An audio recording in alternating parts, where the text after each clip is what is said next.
I met with Jay Sane a few weeks after I was notified that I would be receiving the award. I mentioned to him that I was enthusiastic and excited about this scholarship. There were two elements that I shared with him about what the award meant to me and how it impacted my life. And I would like to share those couple of elements with you. The first element is the financial side, of course. The Sane Scholarship Award tremendously helped me and my family. You see, my wife and I are newlyweds, as you were just told, and we were just married in August. My wife already has a bachelor's degree in social work, and will shortly go back to school to pursue a further education in that. With both of us in school, the financial stress and trying to fund both of our educations is a big concern for us right now.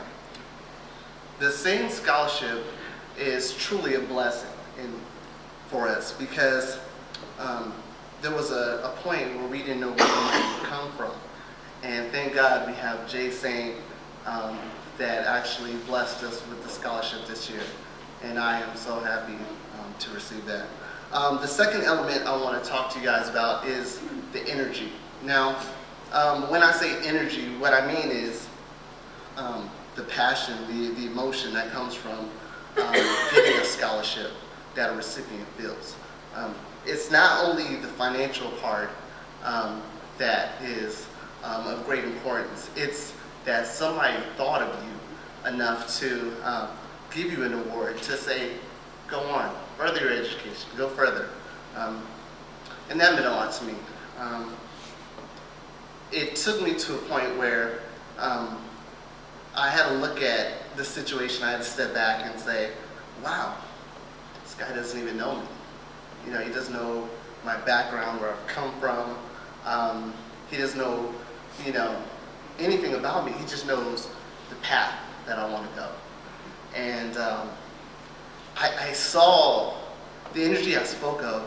I saw it manifest itself in the schoolwork I was doing. I charged into my schoolwork with more zeal. Everything, I guess, that's centered around my education, I really charged in it and gave it my all because somebody believed in me. And once again, I thank the Sane Scholarship for that. I'm sorry, I'm a little nervous.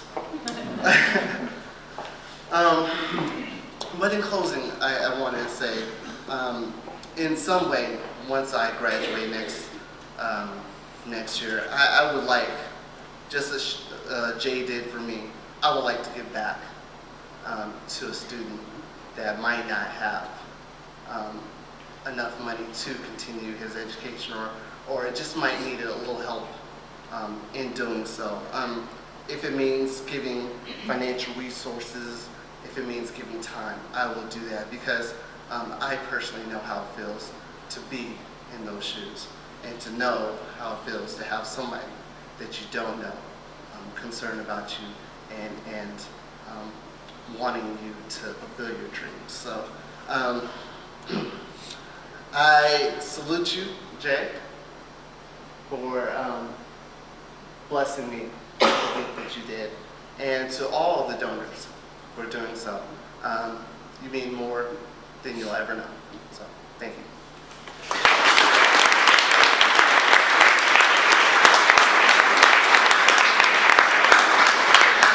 Thank you so much, Calvin. You know, it's cloudy outside today, but it feels really sunny in here. Just so much happiness and warmth.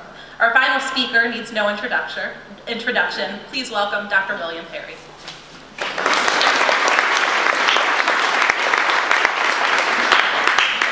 Thank you, Barbara.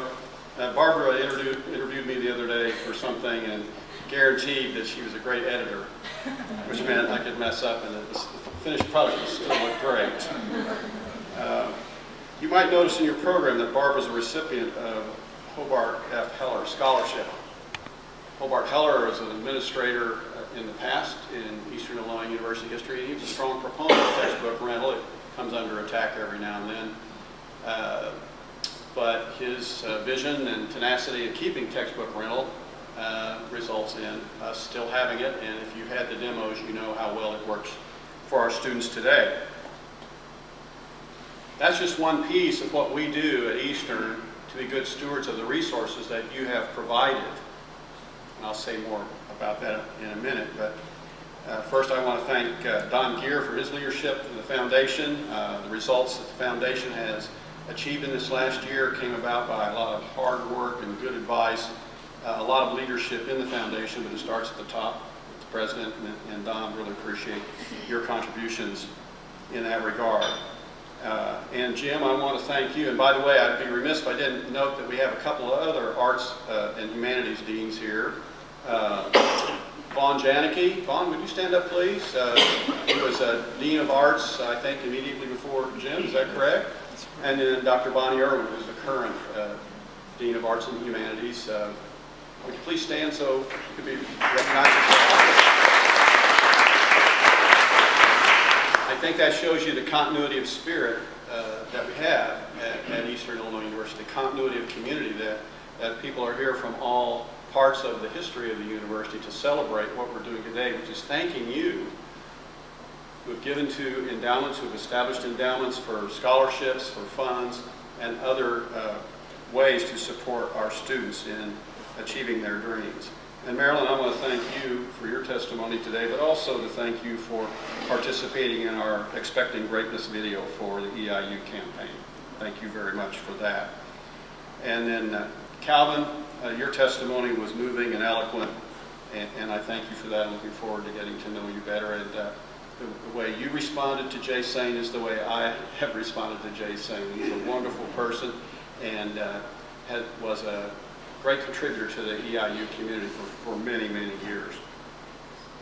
So if you're sitting up here, you may have noted that the lights keep flickering on and off here. You think, well, gee, is there something wrong with the electricity in the building? Well, no, there's not. The lights here are programmed to go on and off depending on how much light comes in from the outside. Also, the utilities in this building are driven a lot by geothermal energy. The roof, you can't see the roof. We're not going to let you go see it either. It's unsafe practice. But it's a roof that reflects heat, so in the summer it won't cost as much to cool the building. These are all measures we took when we put this together. And by the way, this building was built by the student funds. What the students did is they believe in this operation so much, and there were things they wanted to do with textbook rental. They added $1 a semester credit hour fee to their textbook rental fee, which is now $10 a semester credit hour, to make all of this possible. And we put energy efficiency into it so that the long-term operating costs would be low.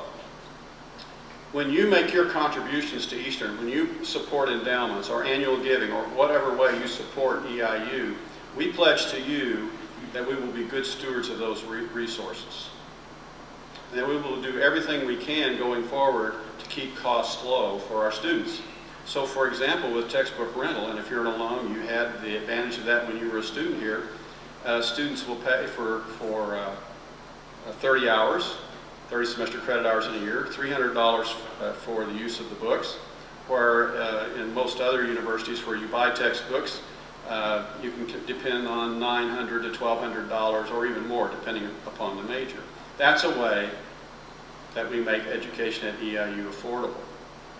A donor once said to me that it was most gratifying that there were universities that offered opportunity for people with humble beginnings and limited means to achieve a dream.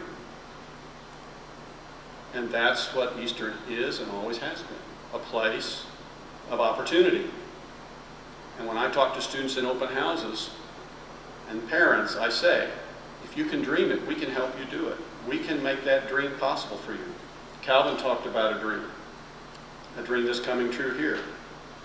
Coming true for many reasons, a great faculty and staff and programs and support, but a scholarship donor who has made it possible. It's a continuity of spirit at EIU, a continuity that runs through generations. And as I look around the room, I see faculty who gave their professional careers to EIU and now still participate in many ways at EIU with new student move-in, helping us connect with former students, constantly working to connect EIU in so many ways with external communities. Continuity of spirit, a spirit of generosity and a spirit of excellence that moves all of us on campus to expect greatness every day. When we come in, we expect greatness of ourselves, greatness of our colleagues, and it rubs off. It rubs off on everybody. And when you think about the things that we're able to do here at EIU, we are moving forward. There is great momentum. Everywhere we look on campus, we feel it and we see it. And it's driven by a lot of things. But I'll tell you one thing for sure. We could not do it without your support. Your support for the endowments are a stable source of support and an inspirational source of support for the generations of students who are going to continue to walk the halls, walk the sidewalks, and walk the campus here at EIU, and are going to graduate in the future and build the future of this country. So I guarantee to you that we will be good stewards, have been and will always be good stewards of the resources you've entrusted us with.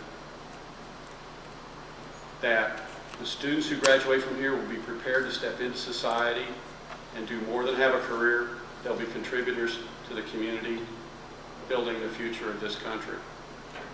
You make it possible with your endowment support. We appreciate it deeply